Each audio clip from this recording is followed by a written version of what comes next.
안녕하십니까. 이런 압축 강의 물권 편 보고 있고요. 이제 강론 볼 차례입니다. 자, 물권 강론에는 우리 민법에 8개의 물권이 있는데 이제 그 중에 질권을 뺀 7개가 우리 시험범위 있다 그랬어요. 자, 그 7개 중에서 특히 소유권하고요. 유치권, 저당권 요 3개. 소유권, 유치권, 저당권. 요 3개만 합쳐도 보통 7문제. 소유권, 유치권, 저당권만 합쳐도 적어도 6, 7문제가 나오는 거예요. 여기서. 그 다음에 지상권, 지역권, 전세권은 각각 한 문제씩 해서 3문제. 점유권 1.5문제. 그럼 점유권, 지상권, 지역권, 전세권 4개 합쳐봐야 4.5문제잖아요. 근데 소유권, 유치권, 저당권 합치면 7문제 정도가 나온단 말이에요. 6, 7문제가. 당연히 요 3파트를 열심히 하셔야 되고요. 나머지는 조문 위주로 기출된 거 위주로만 정리하고 들어가자. 그래도 충분히 맞출 수 있습니다. 또 그렇게 생각해 주시면 돼요. 특히 점유권은요.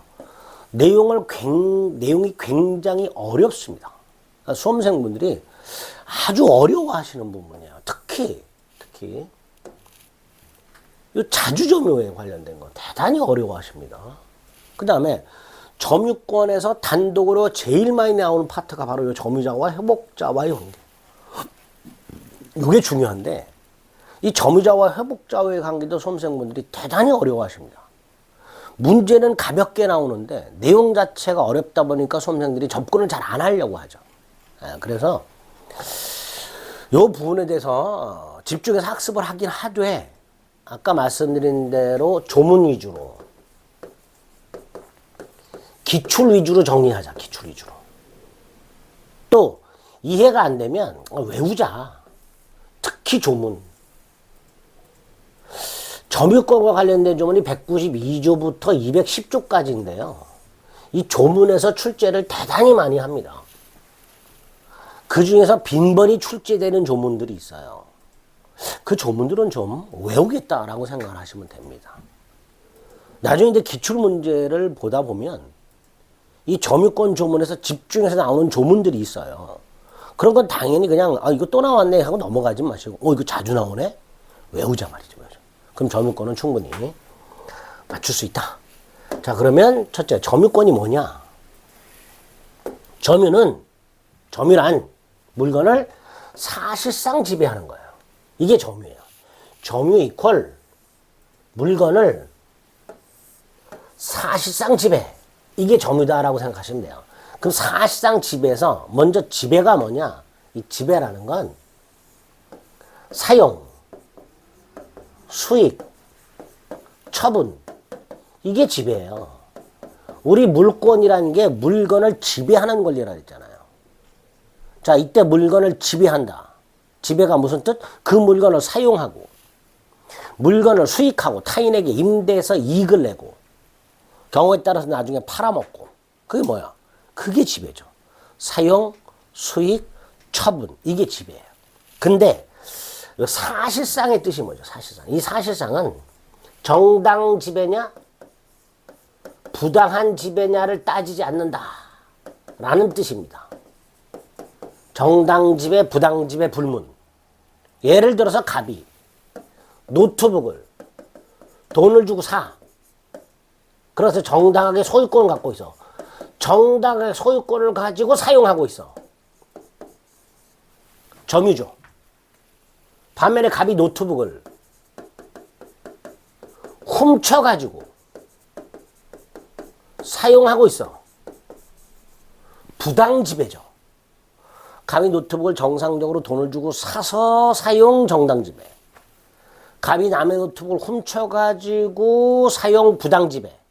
그런데 점유라는 건 사실상 지배라는 건 이렇게 정당하게 지배하냐 부당하게 지배하냐를 따지지 않고 그 사용하고 있는 것 자체 이게 사실상 지배라고 하죠.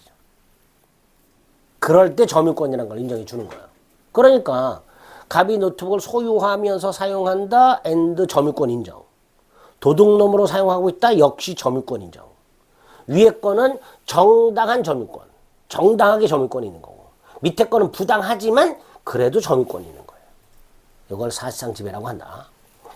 자, 이 사실상 지배 와서 꼭 기억해야 될 판례 하나가 있어요. 건물 부지. 누가 점유하느냐. 꼭 기억하세요. 건물 소유자. 건물 부지는 누가 점유한다? 건물 소유자. 또 땅을 사가지고 이전 등기를 한 사람은, 보존 등기 말고요, 이전 등기한 사람은 당연히 등기할 때 인도받아 점유를 시작했다라고 봐줘야 되겠죠. 그죠? 또 가불이 건물을 공유하고 있다. 병소유 땅에서 이때 갑만 건물을 현재 점유 사용하고 있다 하더라도 공유자 을도 땅을 점유하는 거다. 이렇게 되죠. 1번 건물 공유자 중 일부가 건물을 점유하고 있다 하더라도 그 부지는 공유자 전원이 점유하는 거다. 3번이 문제입니다. 건물이 미등기 건물이에요. 그거를 을이 샀어요. 근데 이 을이 아직 등기를 안 했고요. 건물 소유권 등기. 건물을 점유만 하고 있어요. 미등기 건물을 양수하여 건물을 점유만 하고 있는 을, 아직 등기하지 않은 을. 그럼 얘는 건물 소유자가 아니잖아요. 아니지만 이 건물을 철거할 권한은 있단 말이죠. 그러니까 이 을이 부지도 점유한다. 예외가 되겠죠. 그래서 건물 부지 점유자가 누구냐와 관련된 판례 몇 가지 최근에 자주 출제하고 있으니까 결론을 좀 기억해 두시기 바랍니다. 자, 어쨌든 이렇게 점유란 물건을 사실상 지배하는 것을 말하고, 점유권이란 그걸 권리로 인정하는 걸 말하는데, 이때 사실상 지배란 본권, 즉 정당한 권리가 있느냐, 그 물건을 점유하는 것을 정당화시키는 권리, 소유권 같은 거, 그게 있는지 여부를 묻지 않고 사실상 지배만 하면 인정되는 권리를 점유권이라 한다. 그래서 물건에 대한 사실상 지배가 존속하고 있는 한 점유할 권리, 이게 본권이에요. 점유할 권리란 점유를 정당화시켜주는 권리, 소유권 같은 걸 말하는데, 임차권 같은 걸 말하는데, 그런 권리가 소멸했다 하더라도 점유권은 소멸하지 않는 거예요. 자전거를 1시간을 빌렸는데 1시간이 지났어요. 근데 그 자전거를 반납을 안 해. 1시간이 지났기 때문에 더 이상 그 자전거를 정당하게 타고 있을 수는 없어요. 하지만 그 자전거를 반환하지 않고 계속 점유하고 있어요. 그러면 1시간이 이미 지났기 때문에 그 자전거를 정당하게 탈 수 있는 권리, 즉 본권은 소멸했지만 점유권은 소멸하지 않은 상태가 되는 거예요. 이렇게 점유권이란 정당 여부를 묻지 않고 현재 물건을 사실상 사용수익 처음 하고 있는 상태를 권리로 인정하는 걸 점유권이라 합니다. 그래서 192조에 의하면 물건을, 우리민법 192조에 의하면 물건을 사실상 지배하면 점유권 인정이 되고, 사실상 지배를 상실하면 점유권을 상실한다. 이렇게 되어 있어요. 192조 자체가. 근데 예외가 있더란 말이에요. 어떤 예외? 사실상 지배를 하지 않는데도 점유권 인정되는 경우, 반대로 사실상 지배를 하는데도 점유권 인정이 안 되는 경우가 있더란 말이지. 위에 게 원칙인데 사실상 지배를 하면 점유권 인정이 되고, 사실상 지배를 상실하면 점유권이 소멸하는, 이게 원칙인데 192조 예외, 사실상 지배를 하지 않는데도 점유권 인정되는 경우와 사실상 지배를 하는데도 점유권 인정이 안 되는 경우, 이게 있더란 말이에요. 예외가. 그거를 점유의 관념화 또는 관념적 점유, 이렇게 불러요. 점유의 관념화 또는 관념적 점유. 그리고 조문이 세 가지가 있어요. 193조, 194조, 195조. 이 중에 194조가 아주 중요합니다. 간접점유라고. 자, 그럼 193조 상속인의 점유죠. 상속인의 점유는 예를 들어서 피상속인, 돌아가신 분이죠. 이분이 사망을 하면 그 피상속인의 모든 권리와 의무가 일괄하여 상속인에게 승계가 됩니다. 언제? 사망한 그때. 사망한 때. 자, 그런데 피상속인이 피상속인이 사망하여 상속인에게 승계되는 권리 중에는 점유권도 있으니까, 당연히. 점유권도 권리니까. 부산에서 갑이 사망을 했는데 사망 시에 노트북을 점유하고 있었더라. 도서관에서 노트북을 사용하고 있다가 갑이 사망했다. 그 상속인 을이 서울에 있더라. 자, 이때 을 부산에서 갑이 사망할 때 점유하고 있던 노트북에 대한 점유권을 갑이 사망하는 순간 을에게 승계가 된단 말이죠. 그리고 을은 노트북을 일주일 뒤에 경찰로부터 넘겨받았어요. 아, 이 돌아가신 분의 유품입니다. 그러면서. 그러면 갑이 사망한 때부터 경찰로부터 유품이라고 노트북을 현실적으로 넘겨받을 때까지 그 사이. 을은 그 노트북을 사실상 지배하지 않지만 이미 점유권은 갖고 있는 상태가 되죠. 그러니까 상속인의 점유는 관념적 점유가 되는 거예요. 상속 사실이 있었다, 상속이 발생했다는 사실을 몰라도 돼요. 피상속인이 사망한 때, 그때 상속인에게 그대로 점유권이 상속이 됩니다. 또 하나 상속은요, 조심해야 될 게, 돌아가신 분의 점유태양, 피상속인의 점유권을 피상속인이 사망할 때 상속인이 그대로 승계하잖아요. 문제는 이 점유에는 점유의 태양이라는 제도가 있어요. 점유의 모습이라고. 이 점유의 모습이 무엇이냐에 따라서 권리 의무 관계가 달라져요. 점유의 태양이 뭐냐에 따라서 나중에 볼 건데, 그럼 예를 들어서 돌아가신 분이 아까 갑이 부산에서 사망할 때 노트북을 점유하고 있었다. 근데 이 노트북을 타인으로부터 빌린 노트북이다. 빌린 노트북. 갑소유가 아니라 남의 노트북을 점유하고 있었다. 이게 타주예요. 타주라고 하는 거예요. 남의 노트북을 점유하고 있었다. 타주야. 자, 갑이 사망했을 때 상속인은 이 타주 점유권을 승계받는 거예요. 타주 점유권. 자, 상속인은 갑이 노트북을 빌린 노트북이란 걸 모를 거 아니에요. 그러니까 상속인은 아버님의 노트북이구나 이렇게 생각하고 있을 거 아니에요. 아버님 소유구나, 내게 됐구나, 내 거다, 이게 자주야. 이게 자주점이라는 거예요. 근데 나중에 알고 봤더니 갑은 노트북을 타인한테 빌린 거였어. 그럼 타주였잖아요. 자, 이때 상속인은 나는 몰랐다. 설령 아버님이 노트북을 타인으로부터 빌려서 타주 점유권을 갖고 있었다 하더라도 나는 상속을 받았으니 자주 점유권이다. 이렇게 주장할 수 있냐? 안 된다라는 거예요. 상속은 돌아가신 분의 점유 및 점유의 태양을 그대로 승계하게 됩니다. 여기 나오죠? 특단의 사정이 없는 한 돌아가신 분의 점유 성질, 이게 점유 태양이에요. 이거를 그대로 승계하게 됩니다. 이걸 조금 어렵게 상속은 돌아가신 분의 점유가 타주였는데 상속받은 사람이 자주. 이거를 점유태양의 전환이라고 해요. 이 전환된다 안 된다? 안 되죠. 상속은 점유태양을 전환시키는 원인이 아니다. 이렇게 말을 하기도 해요. 상속은 점유태양을 전환시키는 원인이 아니다. 이렇게 기억을 해두시면 돼요. 상속인의 점유, 관념적 점유 첫 번째. 자, 두 번째가 간접 점인데 이거 중요하다 그랬죠.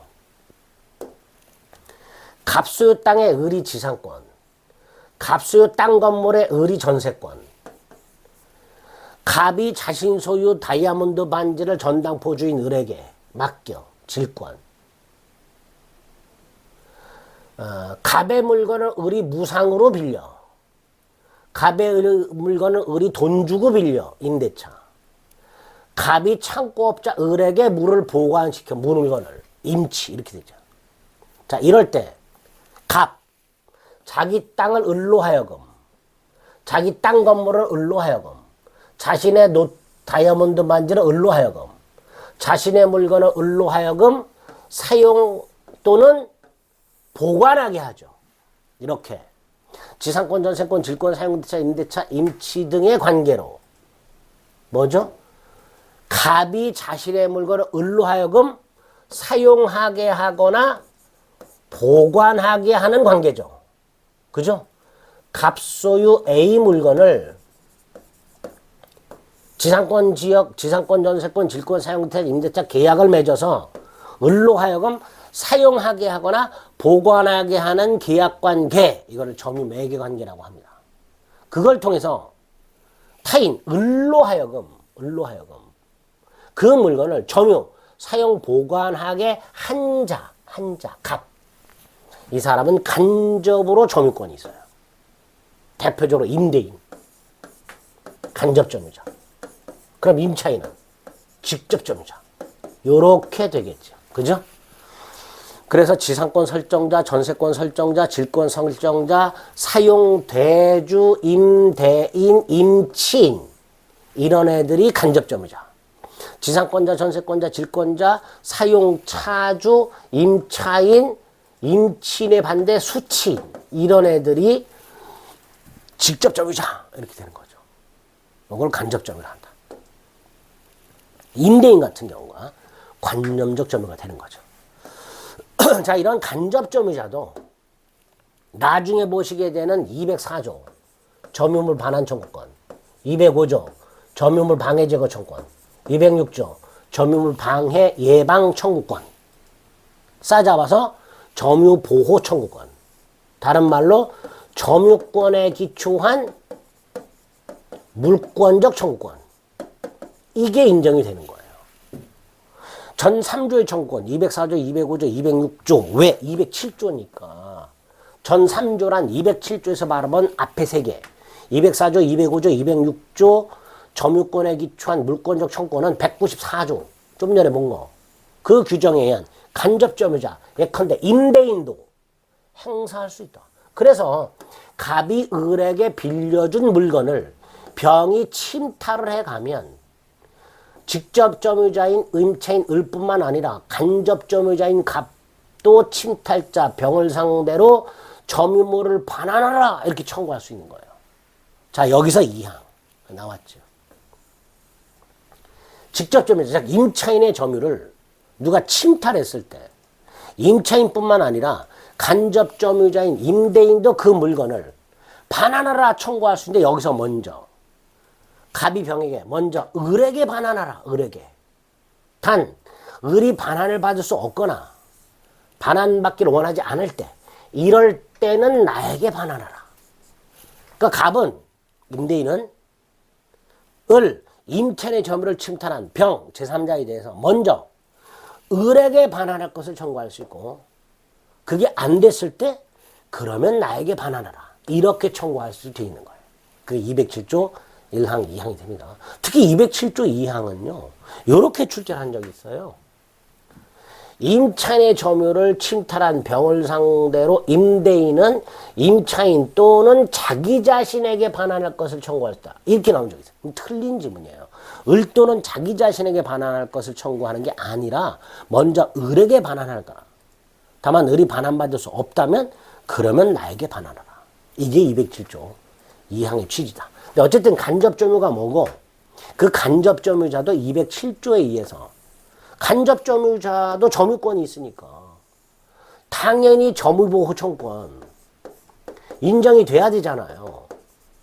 그래서 못을 박아놓은 거예요. 207조에서 간접점유자도 점유보호 청구권 행사할 수 있다. 점유권이 있으니까. 이렇게 규정을 둔 겁니다. 그래서 194조와 207조 묶어서 기억해 주시기 바랍니다. 자, 웬만한 설명을 다 드렸어요. 계약 등 점유 매개 관계에 기초하여 이러이러한 사람이 물건을 직접 점유할 때 이러이러한 사람은 간접으로 점유권이 있다. 이렇게 있죠. 당연히 점유 매개 관계가 존재해야 되는데, 점유 매개 관계는 계약 관계를 말하는 거죠. 그죠? 평등한 계약 관계를 말하게 됩니다. 무슨 관계? 평등한 계약 관계. 자, 이때 간접 점유자는 임대인이잖아요. 직접 점유자는 임차인이잖아. 누구의 권리가 더 커요? 임대인 권리가 더 크잖아. 얘 소유자잖아요. 그래서 보통 간접 점유자의 권리는 직접 점유자의 권리보다 더 포괄적이다, 이런 말을 해요. 또 간접점유자 임대인은 직접점유자 임차인에 대해서 계약관계가 종료가 되면 반환하라 청구할 수 있죠. 계약관계에 기초한 청구권이 채권적 청구권이에요. 물론 임대인은 임대차가 종료되면 소유권에 기초해서도 반환 청구할 수 있죠. 우리가 물권적 청구권에서 봤죠. 계약관계가 종료가 되면 계약에 기초한 반환 청구권과 소유권에 기초한 물권적 청구권이 병존한다. 기억나세요? 여기 그대로 적용되는 거예요. 간접점유자 임대인은 직접점유자 임차인에 대해서 임대차 관계가 종료가 되면 그 임대차 관계에 기초한 채권적 반환 청구권이 있다. 이렇게 얘기하는 거죠. 결국 직접점유자 임차인은 반환 의무가 있는 반환 의무가 있다는 건 내게 아니라는 거잖아요. 그러니까 직접점유자는 언제나 타주, 남의 물건 점유, 이게 타주예요. 언제나 타주 이렇게 되죠. 디귿, 이 점유 매개관계는 계약을 통해서 발생할 뿐만 아니라 계약, 법률 규정이라든가 국가의 행위 등에 의해서 발생할 수 있는, 예를 들어서요, 갑이 범죄자야. 국가기관이 그걸 몰수해가지고요, 그 물건을 공탁, 보관해 놓을 수가 있어요. 이런 식으로 법률 규정이나 국가 등의 행위에 의해서도 점유 매개관계가 설정될 수 있고요. 그 다음에 그 점유 매개관계는 반드시 적법 유효할 필요가 없죠. 왜? 각과 의 임대차 관계가 종료됐음에도 불구하고 을이 반환하지 않고 있더라 여전히 간접 직접 점유 관계니까 점유 매개관계는 반드시 적법 유효할 필요가 없고, 또 중첩적으로 있을 수 있죠. 을이 물건을 전대했어. 그럼 갑과 을은 간접 점유자, 병이 직접 점유자, 이렇게 되겠죠. 그죠? 갑을 간의 점유 매개관계, 을병 간의 점유 매개관계, 중첩적으로 있을 수가 있겠죠. 이런 식으로 점유 매개관계의 개념을 좀 잡아주시고, 효과, 간접점유자도 물건을 사실상 지배하지 않지만 194조에서 점유권이 있고 207조에서 점유보호청구권까지가 인정이 되죠. 특히 조심할 게 아까 다시 봤던 207조. 점유보호청구권 중에서 207조 2항 점유물 반환 청구권은 직접 점유자의 점유가 제3자에서 침탈이 돼야 돼요. 갑이 을에게 물건을 빌려줬는데 그걸 병이 침탈을 해야 돼. 그럴 때 간접 점유자도 점유 반환을 청구할 수 있어요. 그러니까 직접 점유자인 임차인이 스스로 점유를 넘겨줘. 이건 침탈이 아니죠. 침탈이 아니니까 당연히 간접 점유자는 그 제3자를 상대로 점유물 반환을 청구할 수는 없다. 이렇게 되겠죠.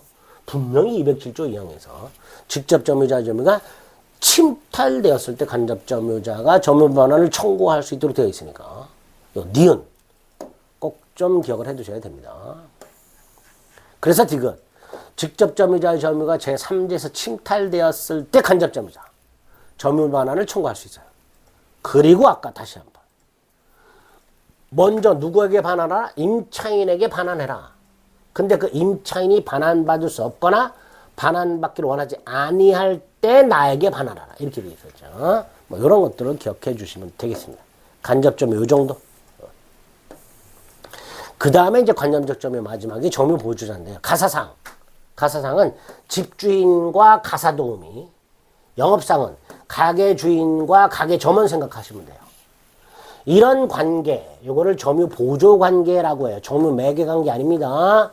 점유 보조 관계. 그래서 집주인이나 가게 주인이 가사 도우미나 가게 점원에게 지시를 해. 집 좀 잘 보고 계세요. 가게 좀 잘 좀 봐라. 이런 식으로. 그래서 가사 도우미나 가게 점원은 집주인이나 가게 주인의 지시를 받아 그 집이나 가게 안에 있는 물건을 사실상 지배를 해. 누가? 가사도우미, 가게 점원. 그죠? 자, 이때 그 집이나 가게 안에 있는 물건을 사실상 지배하고 있는 가사도우미나 가게 점원은 점유자가 아니고 그 타인, 집주인이나 가게 주인만 점유자로 한다. 그러면 집이나 가게 안에서 물건을 사실상 지배하고 있는 이 가사도우미나 가게 점원을 뭐라고 할 거냐? 이걸 점유 보조자라고 하죠. 점유자가 아니라 점유 보조자라고 하죠. 그래서 점유 보조자란 물건을 사실상 소지해도 독립된 소지자, 즉 점유자, 여기서 말이죠. 소지는 점유라고 생각하시면 돼요. 물건을 사실상 점유하더라도 독립한 점유자로서의 지위를 가지고 있다고 볼 수 없고 단지 타인을 위한 점유기관으로서 사실상 점유하는 것에 불과하고 결과적으로 점유권이 인정이 안 된다라는 뜻이죠. 점유보조관계, 지시명령 복종관계를 말하거죠. 자, 어쨌든 점유보조자는 점유자가 아니다. 아니다. 점유자가 아니니까 뭐가 없다? 점유권이 없다. 점유권이 없으니 그걸 보호할 권리도 없다. 이렇게 되겠죠. 그죠? 점유권, 점유보조권이 없다. 그런데 집이나 가게에 누가 들어와서 물건을 막 가져가려고 하면 당연히 점유보조자는 그거 막아야 될 거 아니에요. 그게 자력구제권이죠. 못 가져가게 막아야 될 거 아니야, 힘으로. 자력구제권은 인정된다. 이렇게 되겠죠. 그 다음에 4번, 점유보조자는 점유자가 아니에요. 자, 이 말은 왜 나오냐면 나중에 우리 213조 소유물 반환 청구를 보면요. 소유물 반환 청구권. 소유자가 점유자를 상대로 소유물 반환을 청구하도록 되어 있어요. 213조 소유물 반환 청구권인데요. 이 소유물 반환 청구는 현재 소유자가 현재 점유자를 상대로 소유물 반환을 청구하도록 하고 있습니다. 그런데 점유 보조자는 점유자가 아니죠. 그러니까 소유자는 점유 보조자를 상대로 소유물 반환을 청구할 수가 없어요. 이걸 일반화시키면 점유 보조자는 물권적 청구권의 상대방이 아니다. 이렇게 되는 거예요. 점유 보조자는 물권적 청구권의 상대방이 될 수 없다. 이렇게 얘기하게 됩니다. 자, 그 정도 확인하시고 그 다음에 이제 어려운 점유 태양이 나왔습니다. 자, 이 점유 태양은 일단 뜻이 뭐냐? 자, 우리 지난 시간에 249주 기억나세요? 동산 선의취득 병소유 노트북을 갑이 훔쳐가지고 을에게 팔았다. 그래서 을에게 점유를 넘겨줬다. 노트북을. 갑소유 노트북을, 병소유 노트북을 갑이 훔쳐가지고 을한테 팔고, 그 다음에 을에게 점유를 넘겨줬다. 자, 일단 을은 점유를 넘겨받았으니까 노트북 점유권은 당연히 인정이 받냐. 문제는 을이 돈 주고 샀으니까 갑한테 소유권을 인정받아야 되는데, 소유권을 취득해야 되는데, 문제가 생겼어요. 갑은 노트북을 훔쳤기 때문에 소유권이 없어요. 그러니까 을은 갑으로부터, 갑과 거래했잖아요. 갑으로부터 노트북의 소유권을 넘겨받을 수가 없습니다. 도둑놈이니까 갑이. 그런데 아까 249에서 뭐라고 돼 있었냐면 을이 노트북을 점유할 때 갑으로부터 노트북을 넘겨받을 때 평은 폭력을 쓰지 않았다라는 뜻이에요. 평은 공연 몰래 넘겨받지 않았다라는 뜻이에요. 폭력을 쓰지도 않았고 몰래 넘겨받지도 않았다. 합쳐서 평은 공연하다 이렇게. 그리고 선이 갑이 도둑놈이라는 사실을 모른다. 무과실 전혀 모른다. 이렇게 평온하고 공연하게 선이며 무과실 상태로 점유를 넘겨받으면 소유권을 취득하도록 되어 있습니다. 이게 249조였었죠. 자, 요런 구조가 민법에 곳곳에 나와요. 점유자와 회복자의 관계도 나오고 취득시효에도 나오고 무주물 선점이라는 곳에서도 나옵니다. 어떤 식으로? 물건을 점유하는 사람은 점유권이 일단 인정이 되면서 and 그 점유를 어떤 모습으로 점유하느냐에 따라서 별도의 권리를 인정받아요. 점유권 외에 별도의 권리를 인정받습니다. 이런 제도를 점유의 태양이라 하자라고 약속을 한 거예요. 민법은 물건을 사실상 지배하면 일단 뭐가 인정이 되고 점유권이 인정이 되고 and 그 물건을 어떤 모습으로 점유하느냐? 평원공연 선이 무과실로 점유했냐? 그러면 그걸 점유태양이라고 부르면서 별도로 소유권 따위의 효과를 부여하고 있다는 말이죠. 이런 제도를 점유태양이라 한다. 소유권 가면 취득시효에도 남아요. 갑소유 땅을 을이 점유해. 그럼 일단 점유권 인정돼. 을이 그 점유를 소유의 의사로, 이게 자주점유예요. 소유의 의사로 점유가 자주점유라고 부르는 거예요. 소유의 의사로 점유, 자주점유, 평온하게 점유, 공연하게 점유, 20년 이상 계속 점유, 네 가지. 소유의 의사로 점유, 평온하게 점유, 공연하게 점유, 20년 이상 계속 점유. 라는 점유태양을 충족하게 되면 등기함으로써 소유권을 취득하도록 되어 있습니다. 이게 점유태양이 되겠죠. 동산선의 취득은 말씀드렸죠. 동산을 양수한 자가 그 동산을 점유했는데 그럼 점유권 인정되죠.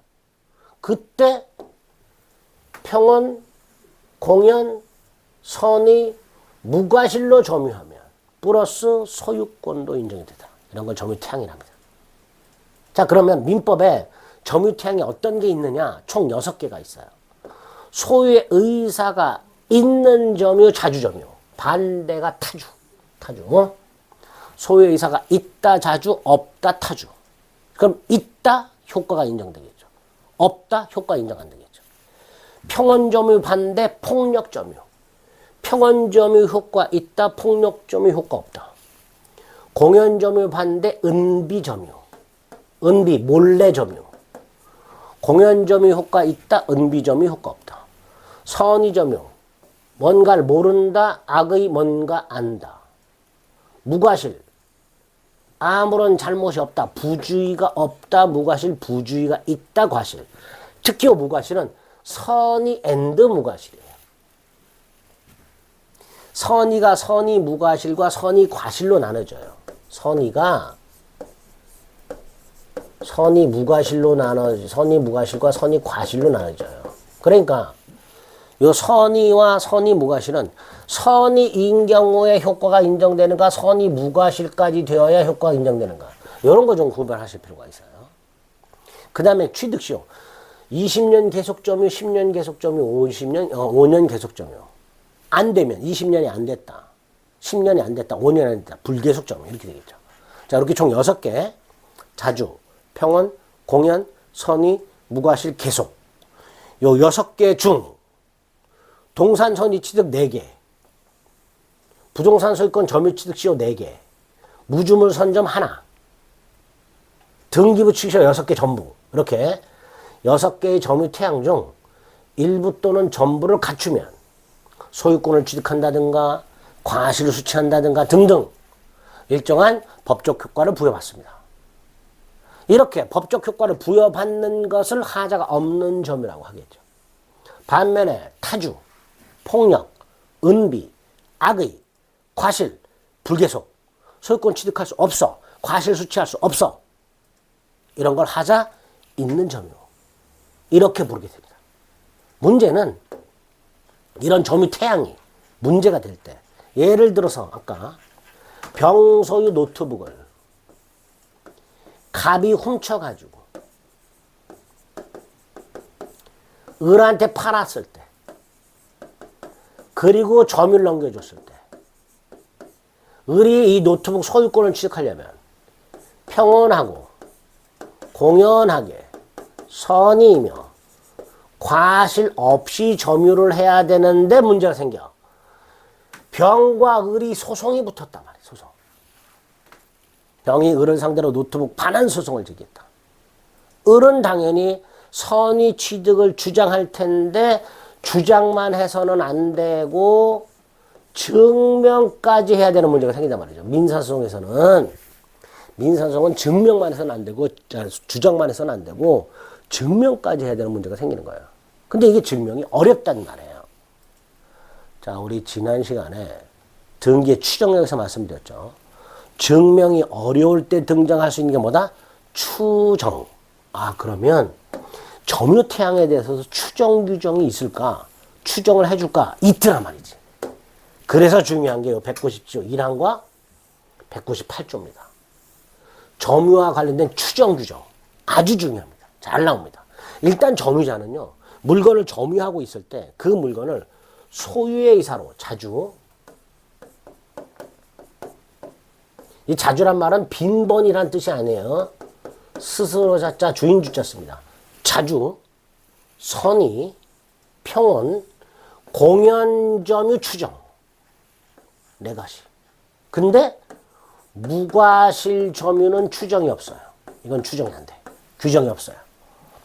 점유태양 6개 중에서 자주, 선의, 평원, 공연 일단 4개 추정. 무과실은 없죠. 그냥 198조로 보면 계속도 추정이 되죠. 그럼 점유태양 6개 중에서 무과실 점유를 뺀 5개를 추정하는 규정이 있단 말이죠. 그 중에 계속 점유는 특정 2시점의 점유. 특정 2시점에 점유했어. 그럼 요 기간 동안은 계속 점유한 걸로 추정. 이게 198조예요. 그래서 190조 1항과 198조 점유 태양 규정 철저하게 기억해 주셔야 됩니다. 또 하나는 점유 태양이 전환되는 경우가 있어요.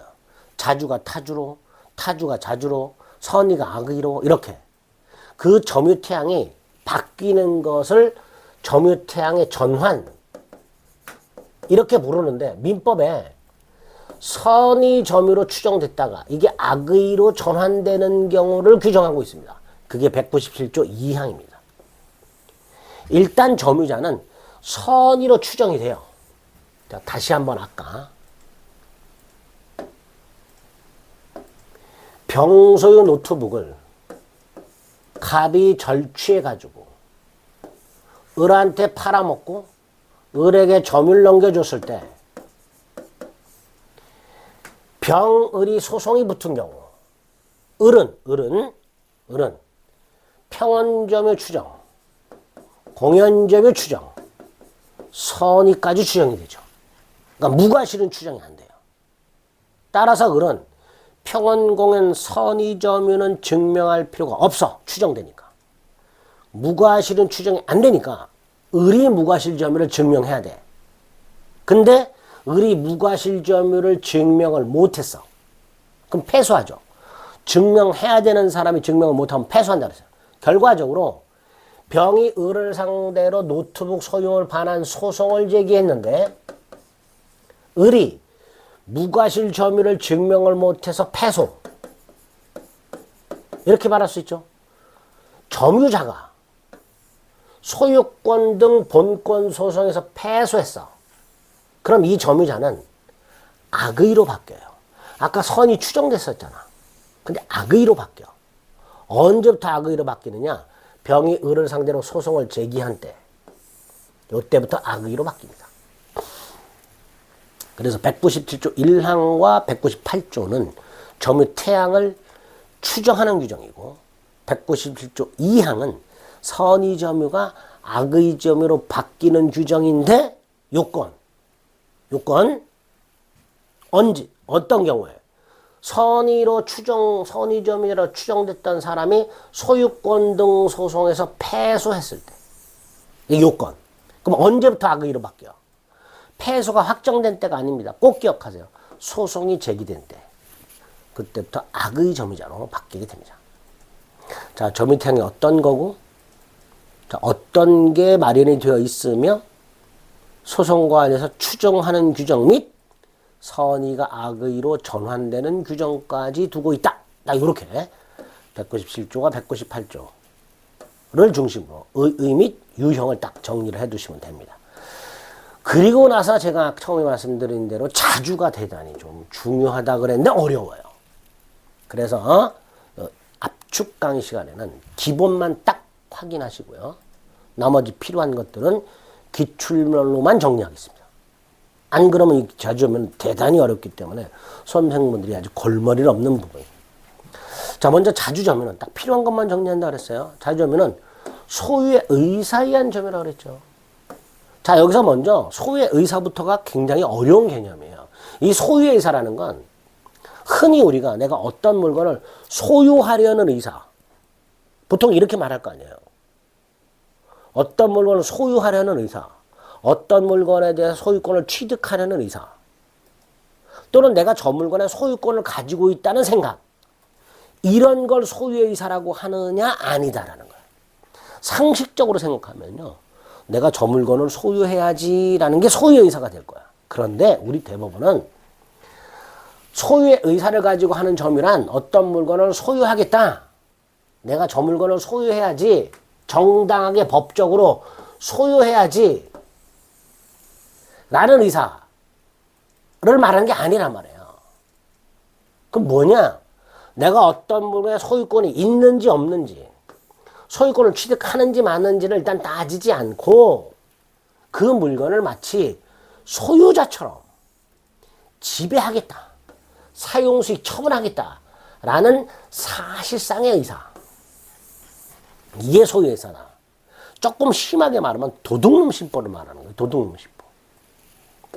소유의 의사란 소유자하고 똑같은 지배를 하려는 의사를 말하는 것이지, 내가 법적으로 그런 지배를 할 수 있는 소유권 따위를 가지고 있거나 소유권을 정당하게 취득하거나 그런 의사를 가지는 걸 말하는 게 아니라는 거예요. 개념 자체가 어렵죠. 예를 들어서 도둑놈 생각해 보세요. 도둑놈은 물건을 훔칠 때 정상적인 소유권을 취득할 생각이 있는 게 아니잖아요. 이 도둑놈이 물건을 훔치는 이유가 뭐야?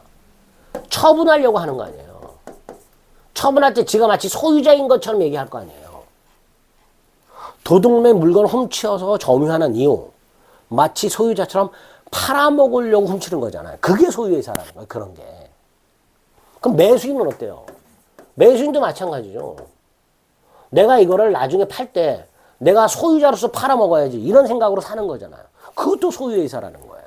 그러니까 소유의 의사는 점유권 사실상의 지배하고 비슷한 거야. 정당 부당을 떠나서 점유, 그게 점유권이잖아요.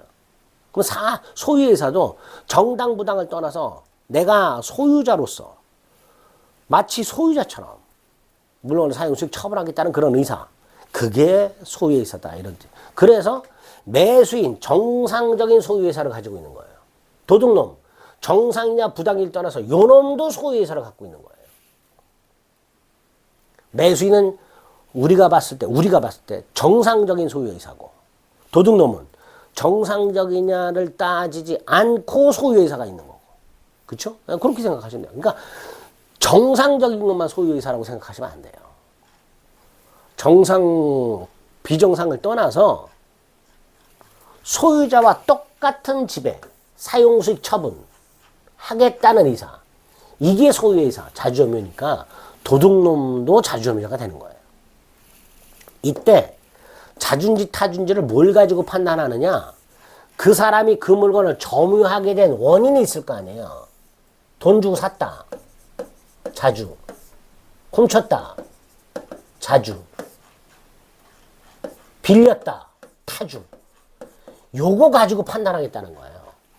그 사람이 실제 무슨 생각을 하고 있었는지는 알 수가 없잖아요. 그 사람이 물건을 점유할 때 소유자하고 똑같은 지배하겠다는 생각을 했었는지 안 했는지를 모르잖아. 그러니까 그 사람이 점유하게 된 원인만 가지고 객관적으로 판단하겠다는 거예요. 그래서 대표적으로 물건 산 사람, 증여받은 사람, 물건을 교환한 사람, 도둑놈, 이런 애들이 전형적인 자주가 되는 거고요. 타인의 물건을 빌려서 사용하는 사람들, 나중에 돌려줘야 되는 사람들, 법적으로 또는 객관적으로 반환의 의무가 있는 사람들, 지상권자라든가 전세권자라든가 임차인이라든가. 자, 명의수탁자는 나중에 부동산 실거래자 명의등기에 관한 법률 가서 볼 겁니다. A 토지가 있다. 소유자가 갑이다. 근데 갑이 을하고 계약을 맺고 을의 이름으로 등기를 해놨다. 즉 갑이 을의 이름을 빌리기로 했다. 이름 빌리는 거, 이게 명의신탁이야. 빌린 사람 신탁자, 빌려준 사람, 이름 빌린 사람 신탁자, 이름 빌려준 사람 수탁자. 수탁자 이름으로 소유권 등기가 됐다. 이 사람이 점유하고 있더라. 타주가 되는 거예요. 타주. 명의수탁자. 지상권자, 전세권자, 임차인, 명의수탁자. 타주 이렇게 됩니다. 문제는 갑이라는 사람이 어떤 물건을 점유하고 있는데 자, 이 갑의 점유가 자주인지 타주인지를 알려면 갑이 물건을 사서 점유하고 있는 건지 빌려서 점유한 건지를 밝혀야 되겠지. 근데 그게 밝혀지지 않았어. 그럼 자주인지 타주인지 불분명하잖아. 이럴 때 자주로 추정을 한다는 거야. 그래서 아까 197조 1항을 본 거예요. 자, 점유자는 자주로 추정이 되니까 무슨 뜻이에요? 점유자는 스스로 자신이 자주임을 증명할 필요가 없다가 되겠죠. 점유자는 스스로 자신이 자주점임을 증명할 필요가 없는 거예요. 추정이 되니까. 자, 이때 자주점유 추정은요. 개인뿐만 아니라 국가나 지방자치단체가 부동산을 점유하고 있을 때도 자주점유로 추정을 합니다. 추정을 합니다. 자, 자주점유인지 아닌지, 즉 소유의 의사가 있는지 없는지는 그 사람이 물건을 점유하게 된 원인, 그 성질, 매수인이냐 임차인이냐 그거 가지고 가려야 되죠. 근데 분명하지 않으면 197조 1항에서 자주가 추정이 되죠. 그래서 판례는 뭐라 그래요? 점유자가 증명할 책임이 없다. 점유자의 점유가 타주다. 반대 사실, 추정된 자주 추정과 반대 사실을 주장하는 자가 반대 사실을 증명해라. 증명하면 자주가 깨질 거고 증명 못하면 그 책임 있는 자가 패소하고 이렇게 되겠죠. 이렇게 연결이 되는 거예요. 아시겠죠? 이렇게 불분명할 때 자주, 타주, 자주로 추정이 되는데 대표적인 자주가 매수인이라고 그랬죠.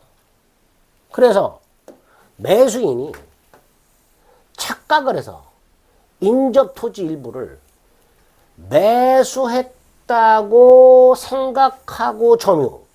자주가 되는 거예요. 자주가 되는 거예요. 그죠? 그 자주점유 추정은 반대 사실이 증명이 되면 깨진단 말이에요. 그러니까 점유자가 스스로 얘가 자주 추정되잖아요. 가만히 있으면 돼. 근데 얘가 나 샀다. 주장. 근데 그게 인정이 안 돼. 반대 사실 주장자가 난 판 적이 없다.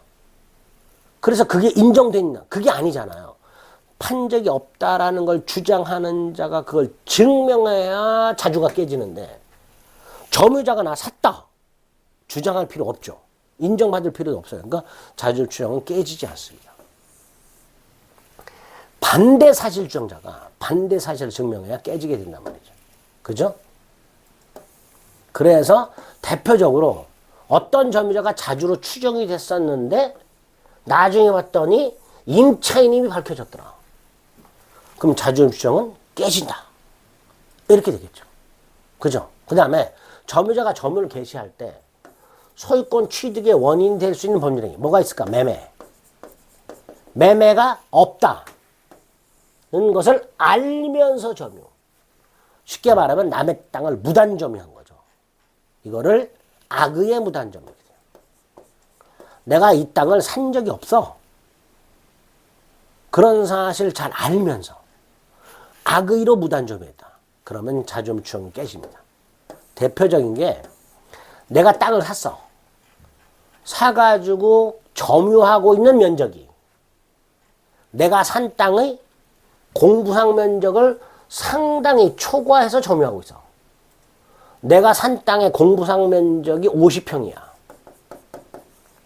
근데 내가 점유하고 있는 게 170평이야. 그러면 나머지 120평은 내가 땅을 산 적이 없다는 것을, 이 120평은 산 적이 없다는 걸 알고 점유했겠지. 그러니까 악의 무단 점유가 되고 그 상당히 초과하는 부분은 타주가 된다. 이렇게 되겠지. 타주가 된다. 타주에 해당되는 건 몰라도 되고요. 저 밑에 항에 전환이 나왔어요. 타주가 자주로, 자주가 타주로 바뀌는 경우가 있어. 규정은 없어. 우리 규정은 선의가 악의로 바뀌는 것만 있어. 선의 점유자가 본권 소송에서 패소한 경우. 언제부터? 소재기 시부터. 반면에 타주에서 자주로, 자주에서 타주로. 이건 판례예요. 그 중에서 타주가 자주로 바뀌는 경우, 자주가 타주로 바뀌는 경우. 자주로 추정이 되던 자가 타주로 바뀌는 경우와 요걸 좀 기억하시면 되는데 어떤 경우냐?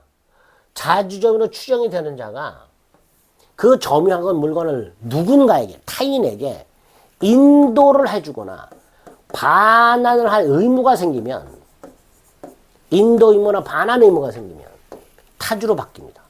어떤 물건을 점유하고 있는 사람 자주로 추정되고 있던 자가 그 물건을 타인에게 인도하거나 반환할 의무가 생기면 타주로 바뀌게 되는데 대표적인 거.